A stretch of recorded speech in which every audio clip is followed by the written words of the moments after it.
The sun hung low over the historic city, casting long golden rays over the towering stone bridge where the royal guard stood at attention, their crimson uniforms a striking contrast against the aged gray stone. The city was alive with a hum of tourists and locals, all familiar with the legendary discipline of these elite warriors who, despite their seemingly ceremonial stance, were the epitome of trained combatants. Among the crowd, a deep rumble cut through the chatter, the unmistakable growl of a motorcycle echoing through the cobbled streets. The onlookers turned as a black-clad figure approached, his leather jacket adorned with patches of skulls and flames, his eyes hidden behind dark shades, an arrogant smirk stretching across his stubbled face. Jake Razor Malone, the notorious biker who thrived on chaos and defiance, revved his engine loudly, the act alone a blatant mockery of the disciplined silence maintained by the guards. He dismounted with exaggerated movements, tossing his cigarette onto the pavement before stepping forward with an air of defiance. The crowd murmured, some amused, others nervous, as they recognized a reckless troublemaker. Jake had a reputation. He despised authority, and more than that, he enjoyed challenging it. He sauntered up to one of the guards, a towering figure in a red tunic and a polished steel breastplate, the golden insignia of the royal family gleaming in the fading light. The guard, expressionless, did not react, standing rigid like a statue as tradition dictated. Jake scoffed, circling him like a predator sizing up its prey, testing the patience of the silent warrior. "What's the matter, Tin Man?" he sneered, his voice dripping with derision. "Cat got your tongue? Or maybe you're just a mannequin dressed up to impress the tourists." He flicked his fingers in front of the guard's face, tried to provoke a reaction, but the soldier remained still, his eyes fixed straight ahead. The crowd shifted, their excitement mixed with apprehension, some whispering warnings, others egging Jake on. He grinned, savoring the attention. Then suddenly, with a sharp snap of his wrist, he pulled a heavy metal chain from his belt, the links clinking ominously as he swung it lazily at his side. Gasps rippled through the spectators, and for the first time, tension crackled in the air like a brewing storm. "Let's see if you're just for show," Jake taunted, his grip tightening around the chain. He swung it high, the steel glinting under the setting sun as it arced toward the guard's helmeted head. The moment stretched, breathless anticipation gripping the crowd. But before the chain could connect, the world shifted in a blink. The royal guard moved. Not just moved, but reacted with a speed that defied logic, his arm shooting up in a blur, his gloved hand catching the chain mid-swing with a precision that sent shockwaves through the onlookers. A deafening silence followed, broken only by Jake's sharp intake of breath as he felt his weapon stop dead in its tracks. The royal guard's grip was like iron, his stance unshaken, his face unreadable behind the gleaming visor of his helmet. The biker's cocky smirk faltered, replaced by something dangerously close to unease. The weight of his own arrogance pressed against his chest as he tried to yank the chain back, but it didn't budge. The guard, still silent, only tightened his hold, his fingers clamping down with force that sent a pulse of pain up Jake's arm. The crowd erupted into a cacophony of gasps and cheers, the atmosphere shifting from amusement to astonishment. Jake's confidence wavered, beads of sweat forming at his temple as he realized, too late, that he had picked the wrong opponent. The royal guard, unyielding as a centuries-old tradition he represented, had accepted the challenge. Not with words, but with an action that spoke louder than any taunt could. And in that moment, with his chain held firmly in the soldier's grasp, Jake understood one terrifying truth. He had made a grave mistake. A cold shiver ran down Jake's spine as he felt the unrelenting grip of the royal guard on his chain, his fingers tingling from the sudden stop in momentum. His heart pounded against his ribs, his once arrogant smirk dissolving into a tense grimace as he instinctively tried to yank the weapon back. But it was like trying to rip steel from the earth, unmovable, unshakable. The guard hadn't just caught the chain. He had seized control of it completely. His gloved fingers clenched around the links, and without a single word, he gave a sharp, decisive pull. The force was staggering. Jake stumbled forward, his boots screeching against the cobblestones as he was dragged closer to the unmoving figure. His body lurched forward involuntarily, his balance slipping away like sand through his fingers. The crowd, frozen in place just moments before, erupted into an electrified murmur, disbelief and excitement clashing in the air. They had come expecting a one-sided mockery, a reckless display of bravado, but what they witnessed now was something entirely different. Something dangerous. Something real. Jake, fueled by an instinctual need to regain control, twisted his body, jerking the chain violently in an attempt to break free. His leather-clad arms strained with effort, muscles coiling as he braced against the unexpected strength of his opponent. But it was futile. The guard stood as solid as a fortress, his body unwavering beneath the weight of tradition and discipline, his grip like a vice. Jake's frustration boiled over, and with a growl, he switched tactics. He loosened his hold on the chain, allowing a few links to slide through his fingers before suddenly snapping it back in a desperate attempt to whip the guard hand away. It was a trick he had used in countless street fights, a deceptive feint that usually left his opponent scrambling. But the guard was no street thug, no barroom brawler. He was something else entirely. Without missing a beat, he adjusted his stance, tilted his body just enough to absorb the force. Then in a move so fluid it was almost graceful, he twisted his wrist and redirected the chain's momentum. Jake barely had time to register what was happening before the weapon, his own weapon, was turned against him. The chain snaked around his wrist in a blur of motion, ensnared his arm in an intricate knot of metal links before he could react. Panic flared in his chest as he realized he was now bound. A moment ago, he had been the one wielding the weapon, but now it was being used to control him. His eyes snapped up, locking onto the guard's visor, searching for any hint of emotion. But there was nothing. No gloating, no anger, no satisfaction. Just an eerie, disciplined calm. Jake's breath came faster, his body tensing as he realized he had no choice but to act before things spiraled further out of his control. With a roar of defiance, he threw his free hand forward in a wild punch, aiming for the guard's face. It was an act of desperation, a final bid to prove he was still in control. But before his fist could connect, the guard shifted. Again, it was impossibly fast, too fast.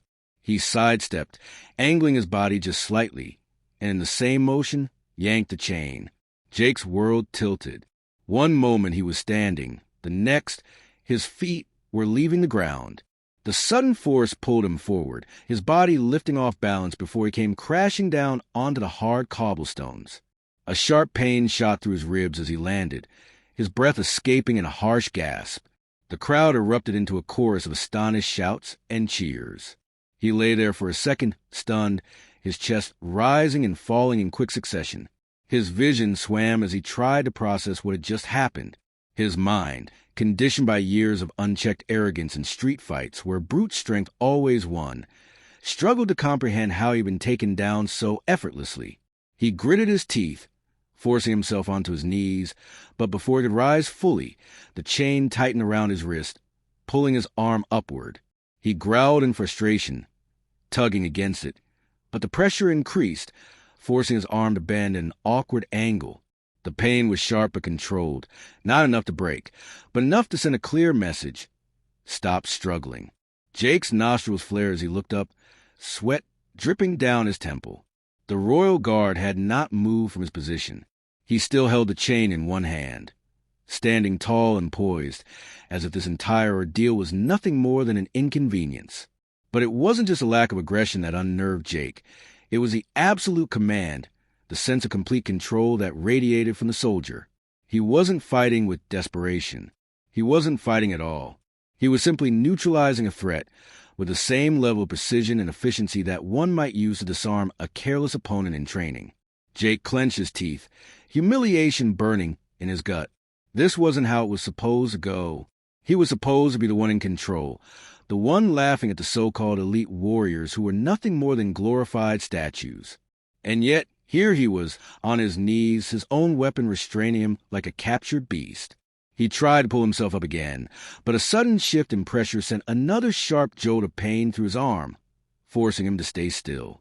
A slow realization settled in his bones. He was at the mercy of the royal guard. The crowd had changed. Their murmurs were no longer tinged with laughter at a reckless fool trying to provoke a fight. Now, their voices were thick with admiration, with awe. The guards were no longer just figures in an elaborate uniform. They were warriors, tacticians, untouchable forces of discipline and training. And Jake? He was nothing more than a brash man who had finally bitten off more than he could chew. His chest rose and fell rapidly, his heart pounding in his ears. He didn't want to admit it, but deep down he knew this was over. The guard, still silent, gave one final tug, forcing Jake to bow forward slightly, his defeated posture now plain for all to see. The crowd's cheers swelled, a mixture of exhilaration and respect. Some had recorded the entire encounter, their phones capturing every humiliating second of Jake's downfall. He felt the weight of dozens of eyes on him, all witnessing his disgrace, his downfall at the hands of a man who hadn't even spoken a word. And then, just as effortlessly as he had seized control, the guard let go. The chain clattered against the cobblestones as Jake fell forward onto his palms, gasping, his muscles trembling from the sheer force of what had just transpired. His hands balled into fists against the cold stone, his knuckles white with frustration, humiliation, and something he could barely bring himself to name, respect. The guard did not move to attack further. He did not gloat, nor did he revel in the victory. He merely stepped back, returning to his original stance, his posture unwavering, as if nothing had happened, as if Jake had never even been worth the effort. The message was clear. Jake's body sagged in silent defeat, his breath coming in shallow gasps. The realization sunk him like a heavy stone. He had lost, and not just lost, but lost in a way that left no room for doubt. The Royal Guard had proven his point, not through brute force, but through sheer control, through a display of skill so absolute that it left no room for argument. And as Jake sat there, his confidence shattered, his arrogance stripped away in front of an entire city, the world around Jake seemed to blur as the weight of his defeat settled deep in his bones. His breath came in ragged, uneven bursts, the ache in his wrist a stark reminder of how swiftly he had been overpowered. He had charged into this fight with reckless confidence, certain that no guard, especially one bound by the formality of tradition, could match his raw aggression. And yet, here he was, kneeling on the cold stone bridge, his own weapon lying uselessly beside him, his body drained to fight. The Royal Guard, his crimson uniform pristine despite the scuffle, had already returned to his post, standing with the same disciplined stillness as before. To him, this had not been a battle. It had been a mere formality, an exercise in restraint and control, a quiet but absolute demonstration of dominance. The crowd, once eager to mock the silent sentinels, now stood in stunned admiration. A murmur rippled through the gathering, voices filled with awe and excitement. Some had recorded the entire exchange, their phones still raised, capturing every humiliating second of Jake's downfall. He had wanted to be the center of attention, to make a statement, but not like this. Not as the fool who had dared to swing at a warrior only to be dismantled without a single wasted movement. Jake's hands curled into fists against the cobblestones, his knuckles turning white. His pride screamed at him to rise, to do something, anything, to regain control of the situation. But he couldn't. The truth was undeniable. He had been beaten, and had been beaten by a man who had never even needed to draw a weapon. A slow, deliberate movement pulled Jake's attention upward. The guard, still silent, had shifted his stance ever so slightly. He did not look down at Jake in triumph or disdain. There was no gloating, no mockery. Instead, his gaze, steady beneath the gleaming visor of his helmet, carried something unexpected, patience. There was no malice in his expression, only a quiet authority, an unspoken challenge that lingered in the air like a final lesson yet to be learned. Jake swallowed hard. His instinct was to lash out, to spit some half-hearted insult to reclaim a shred of his dignity. But the words died in his throat. What could he possibly say? He had come here expecting to humiliate, to prove that these men were nothing more than relics of an outdated tradition. Instead, he had been the one reduced to a spectacle, his arrogance shattered in front of hundreds of witnesses. The silence stretched, thick with expectation. The crowd was waiting to see what he would do next. Some of them had been cheering for him at the start, entertained by his brash confidence. Now, they looked at him with a mixture of pity and respect, their gazes weighing on him heavier than any physical blow. For the first time in a long time, Jake didn't know what to do. His life had always been about control, about bending situations to his will. From the streets to the open road, he had made a name for himself as a man who never backed down, who never let anyone dictate his path. He had built his reputation on defiance, on challenging every authority figure who crossed his path. But this wasn't the kind of fight he had prepared for. It wasn't about brute strength. It wasn't about who could land the hardest punch. It was about something deeper, something he had never truly understood until now. Honor. The realization settled over him like a heavy cloak. The Royal Guard hadn't fought to win. He had fought to teach. Every movement had been measured, every action deliberate. There had been no excess, no wasted energy, just pure control, pure discipline. It was a kind of skill that could only be forged through years of relentless training, through a lifetime of understanding that strength was not just about the ability to hurt, but the wisdom to know when not to. Jake exhaled slowly, the weight of his own arrogance pressing against his chest. He had come here looking for a fight, but what he had found was something else entirely. With great effort, he pushed himself onto his knees, his muscles aching from the fall. The crowd hushed as he moved, watching, waiting. He could feel their eyes on him, their silent expectations hanging heavy in the air. His own pride fought against a growing sense of understanding in his chest, but deep down he knew there was only one way forward. With a deep breath, he reached down, picked up his fallen chain, and without a word, coiled it neatly before securing it back onto his belt. His fingers hesitated for just a second before he looked up at the guard, meeting his gaze through the visor. Then, slowly, deliberately, he nodded. It was not a gesture of submission, nor was it one of defeat.